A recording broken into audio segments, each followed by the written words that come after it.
Today we're going to be talking about musculoskeletal system disease, including cancer and infection. Our chapter objectives are to review primary infections of the musculoskeletal system, discuss infection control following surgery of musculoskeletal system, and discuss infectious diseases that can affect the musculoskeletal system.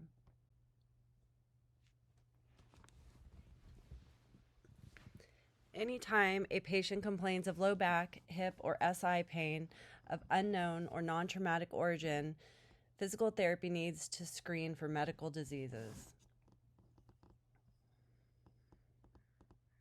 Asking the following questions about the presence of any accompanying intestinal symptoms. Examples are abdominal pain, changes in bowel habits. Asking about personal or family history of inflammatory bowel disease, or any relief of symptoms after passing stool or gas. This screening helps identify possible gastrointestinal or abdominal involvement that could be related to underlying medical conditions such as inflammatory bowel disease. Musculoskeletal diseases include cancer or infections and can have a significant role in disability, mortality, and healthcare costs. Pathways of disease spread include the circulatory and lymphatic systems. They serve as communication networks between musculoskeletal and other body systems. Osteomyelitis is an infection within the bone, often caused by bacteria. Bacteria penetrates from wounds, fractures, or surgical sites. The transmission routes are that it can be spread through the bloodstream or direct spread from nearby tissues. The common causes of infection include Staphylococcus bacteria, which is commonly found on the skin or in the nose, or strep infections, which are caused by Streptococcus bacteria, including Group A and Group B strains. Metastatic bone disease is a common for various cancers, including lung, breast, prostate, thyroid, kidney, lymphoma, and melanoma. It often presents with bone pain, especially on weight bearing and at night. Back pain symptoms. There can be various causes. Back pain can be a symptom of many diseases beyond musculoskeletal issues. So again, it is important to screen for medical diseases, especially GI or abdominal conditions, in cases of non-traumatic or unexplained back pain. Again, osteomyelitis is inflammation of the bone caused by an infectious organism, commonly bacteria, but also potentially fungi, parasites, or viruses. The different types are acute osteomyelitis and chronic osteomyelitis. Acute osteomyelitis is a new infection in bone that can become chronic if intervention is delayed or inadequate. Chronic osteomyelitis often results from relapse, persistent infection, or undiagnosed acute disease. The incidence of acute myelitis, it is relatively uncommon, more prevalent in children than adults, and affects boys more than girls. Chronic osteomyelitis is more common in adults and immunocompromised individuals. Infection is a leading cause of prosthetic joint failure, especially after revision surgeries.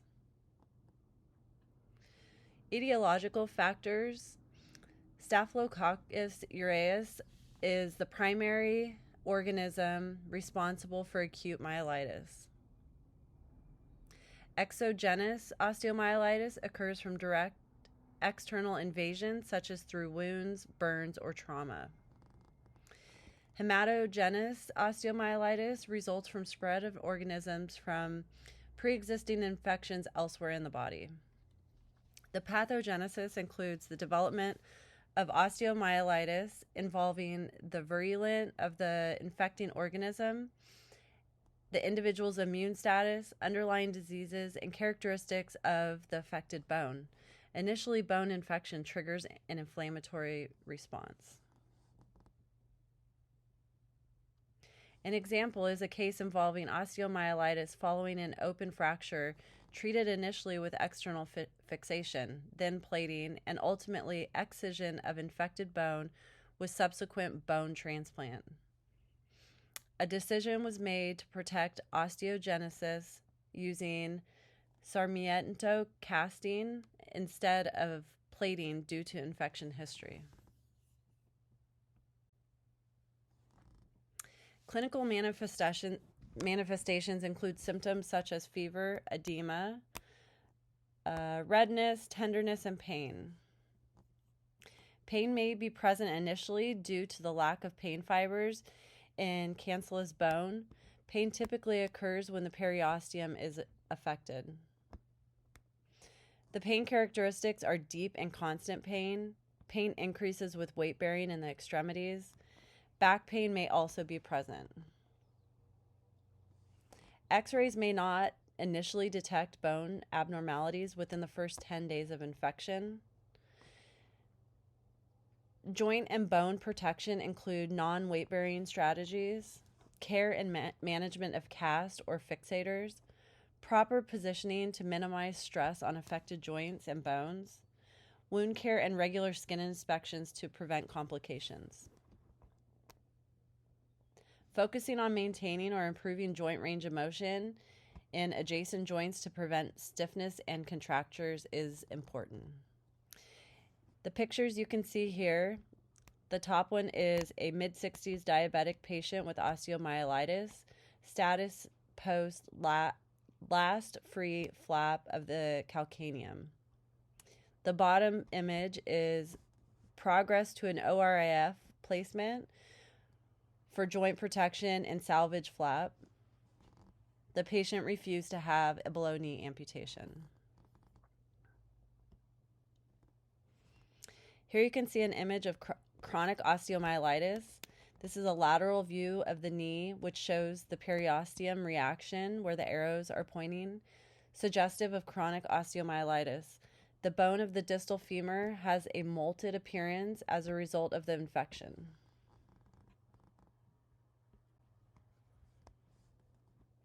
Prosthetic joint infection is a primary cause of prosthetic failure, occurring either acutely within the first month postoperatively or months to years after the joint replacement surgery. Staphylococcus organisms, including Staphylococcus aureus, are responsible for nearly 80% of these infections, which can enter via perioperative hematogenesis or contagious means. The incidence of prosthetic joint infection has been reduced to less than 1.5% with improvements in surgical procedures and prophylactic antibiotics. Longer procedures and revisions increase the risk of infection. Infection of a prosthetic joint can lead to loosening of the prosthetic and sepsis with significant mortality and morbidity. Predisposing factors for prosthetic joint infection include prior surgery at the site of the prosthetic, rheumatoid arthritis, corticosteroid therapy, diabetes mellitus, poor nutritional status, low albumin levels, obesity, and advanced age.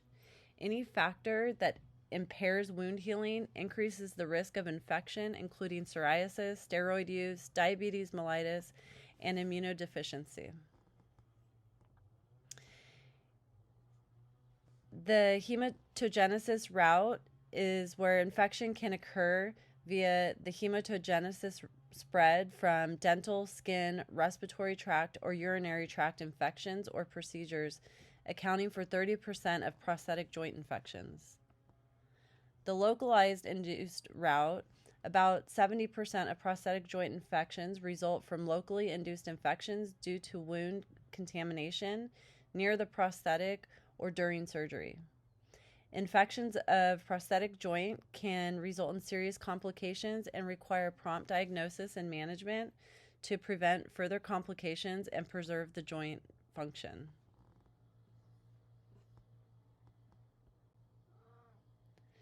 Clinical manifestations include persistent joint pain, which may be the sole symptom without clinical sign of infection. Staphylococcus infections typically exhibit symptoms resembling wound infections such as edema, hematoma, fever, and localized pain. Late onset or delayed infections present with increasing joint pain, followed by rapid onset of systemic systems. Categories of prosthetic joint infections include early, where infections develop within 3 months after surgery; delayed, where infections are occurring between 3 to 24 months post-surgery; or late infections developing more than 24 months after surgery. PTA implications include joint splinting, providing support and stability to the affected joint; active or active-assisted or passive range of motion exercises are important for maintaining joint mobility and preventing stiffness. Skin care and proper positioning ensures proper skin care and optimal positioning of the joint or extremity. And massage is contraindicated. Avoiding massage or even soft tissue mobilization in cases of acute infection to prevent potential spread of infection or exacerbation of symptoms. Discitis. Spinal infections are rare, but the disc is the most common site affected. Discitis can range from self-limiting inflammatory process to a pyogenic infection involving the intervertebral disc or vertebral end plates, or both. The infection rate in adults 2 to 8 weeks post-discectomy is less than 3%. Etiological and risk factors. Bacterial origin is usually the cause, with Staphylococcus aureus commonly found. In some cases, no organism can be isolated. Mycobacteria tuberculosis can also be detected in disc infections. The disc in adults is relatively avascular, contributing to discitis as a common post-operative complication after a discectomy. Infections may involve adjacent vertebrae and spread to the disc through cartilaginous end plates. Infections arising within the disc itself rarely lead to peridural abscess formation. However, infections extending to the disc from cartilaginous end plate can spread and to cause a posterior epidural abscess or an anterior paravertebral abscess. Laboratory tests are used to diagnose and identify infectious agents. Also, radiographs, including MRI, to visualize the infected area. Management for the younger individual includes bed rest and bracing. For adults, removable body jackets and antibiotic therapy are used. Clinical manifestations differ from children to adults. In children, there's a fever accompanied by spinal pain, refusal to walk or ambulate, pain associated with hip extension, abdominal pain, inability to perform lower spine flexion. Adults generally have spinal pain, possibly radiating to the lower extremities, unusual movement patterns and posture, and pain worsened by activity and not relieved by rest. Implications for the PTA. Close observation of the spine and hip pain of unknown origin should be reported to the physical therapist and referred to a physician promptly. These symptoms can be mistakenly attributed to musculoskeletal causes, but may have underlying medical issues requiring further examination.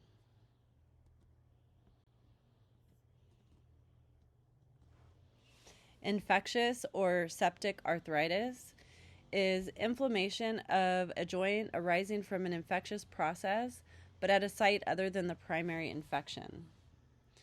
Joints infected by microorganisms can be bacteria, viruses, and fungi that invade and inflame the synovial membrane. Symptoms include pain, swelling, loss of function, fever, and chills. Arthrocentesis, which is joint aspiration procedure, is used to drain fluid from the joint capsule using a needle or syringe. Infectious septic arthritis is categorized by causative agent, focuses on bacterial infection or bacterial arthritis, and differs from reactive arthritis. Etiological and risk factors include predisposing factors. Microorganisms enter joint by direct inoculation, extension, or hematogenous spread. Direct trauma, joint surgery, and chronic joint damage increase infection risk. Predisposing factors for septic arthritis include corticosteroid use, radiation therapy, arthrocentesis, immunodeficiency, diabetes, trauma, and substance abuse. Pathogenesis includes the pathogen invasion and multiplication within joint, the formation of micro abscesses, joint structure damage, ischemia and necrosis, and progressive joint destruction. Clinical manifestations of septic arthritis include joint pain, edema, tenderness, loss of range of motion and function, increased temperature or fever, drainage of pus from the joint. It is usually diagnosed through joint aspiration, also known as arthrocentesis, and is managed through antibiotics, irrigation, surgical drainage if necessary, and splinting with intermittent removal for range of motion.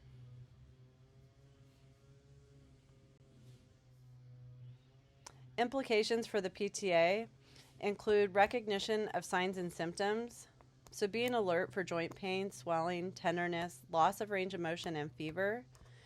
Early detection is crucial to prevent joint destruction.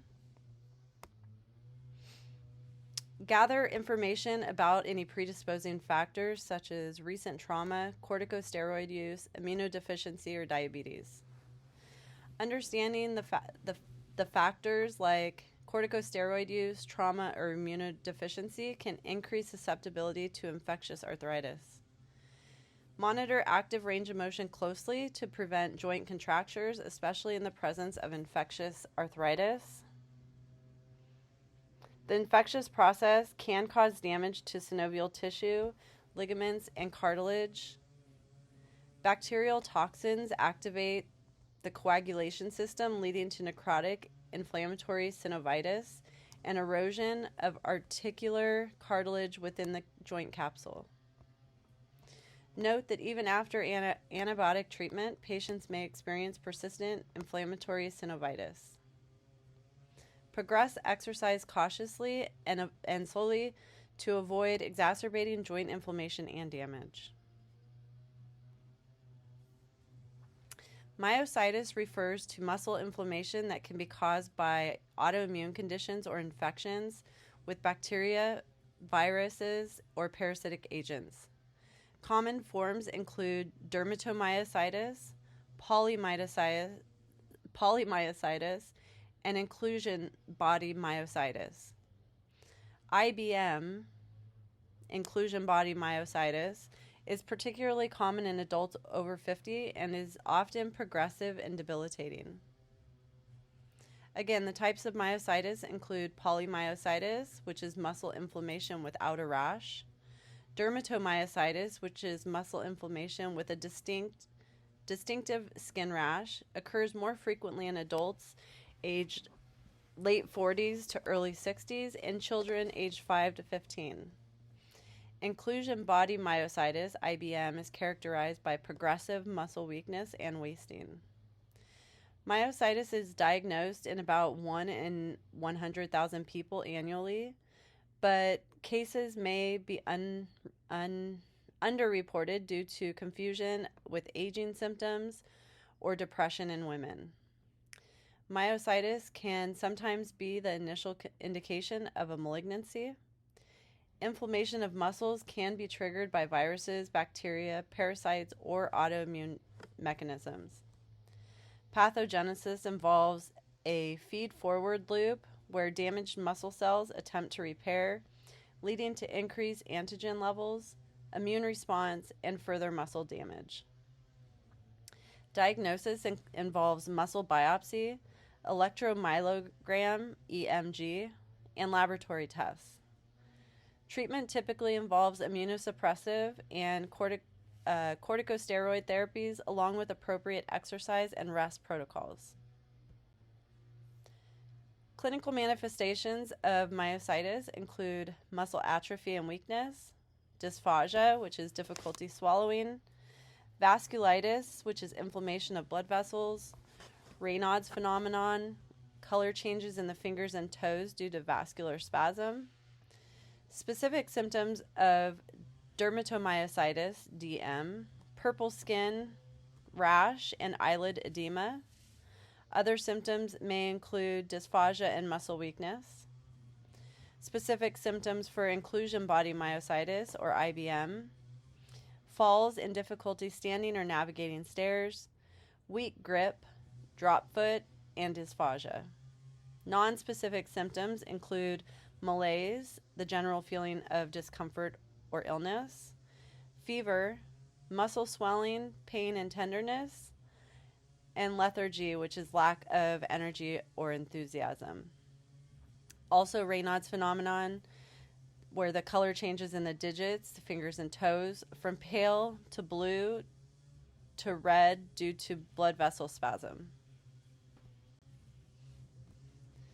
Implications for the PTA.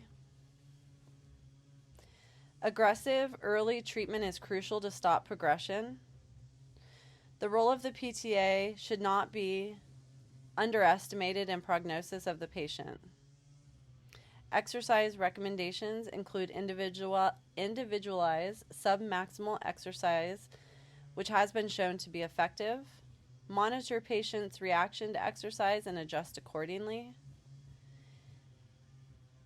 Any sudden onset of muscle pain and weakness should be a red flag to the PTA.